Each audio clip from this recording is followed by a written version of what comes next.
Okay, so uh, you know how we're always talking about finding joy, like it's this big thing? Mm. Well, this is a deep dive into joy, but like maybe not the way you'd expect. Yeah, this isn't about like, birthday cake and confetti. This is Exactly. about finding joy in a place you might not expect, looking at Christ's crucifixion. Yeah, because when I think crucifixion, I'm not usually like, woohoo, party time, you know? Right. It's a tough one. It's like, how can something as somber as the crucifixion lead to like deep, lasting joy?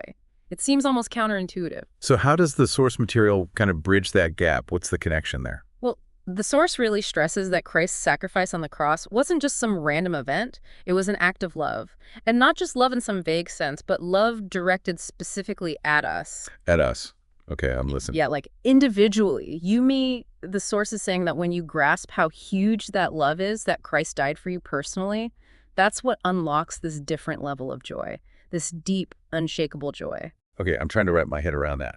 Like, Christ's sacrifice wasn't just this thing that happened thousands of years ago. It was for me specifically. That's it. And the source uses this really powerful phrase. It says, our deeper, more profound joy is rooted in the eternal truth of Christ crucified for us. Not just crucified, but crucified for us. That's huge. Wow, yeah.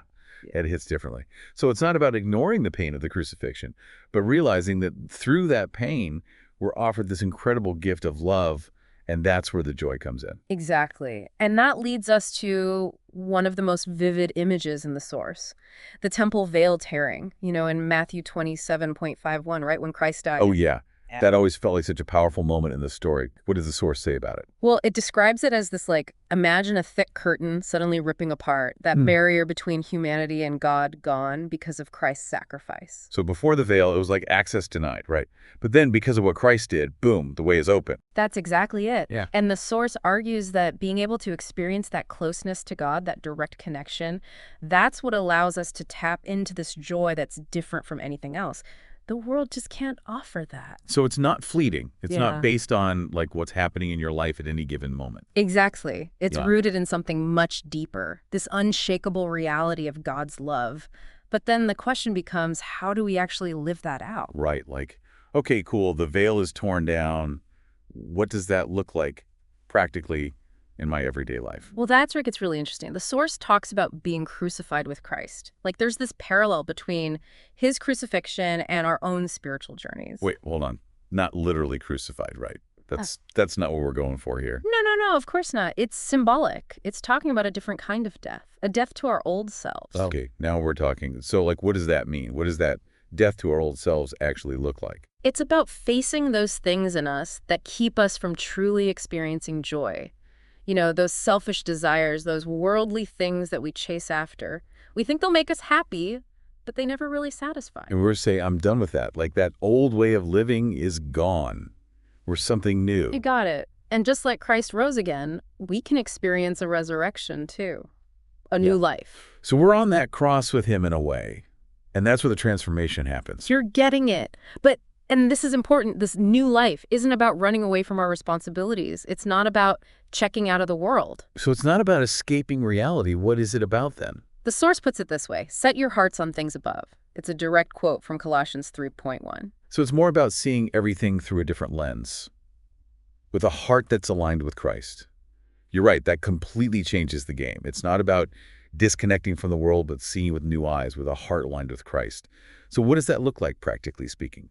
How do we actually set our hearts on things above in the messiness of everyday life? Yeah, that's the million-dollar question, right?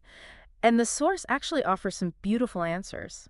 It emphasizes that true joy isn't found in chasing those temporary pleasures or worldly achievements, It's about aligning our lives with what's truly important. Like what? Give me some examples. Okay, so think about love, compassion, service, forgiveness. Those things. It's like we're being called to live out those values that Christ himself embodied, even when the world around us seems to value the opposite. Exactly. It's about finding joy in serving other people and extending grace and forgiving, even when it's hard.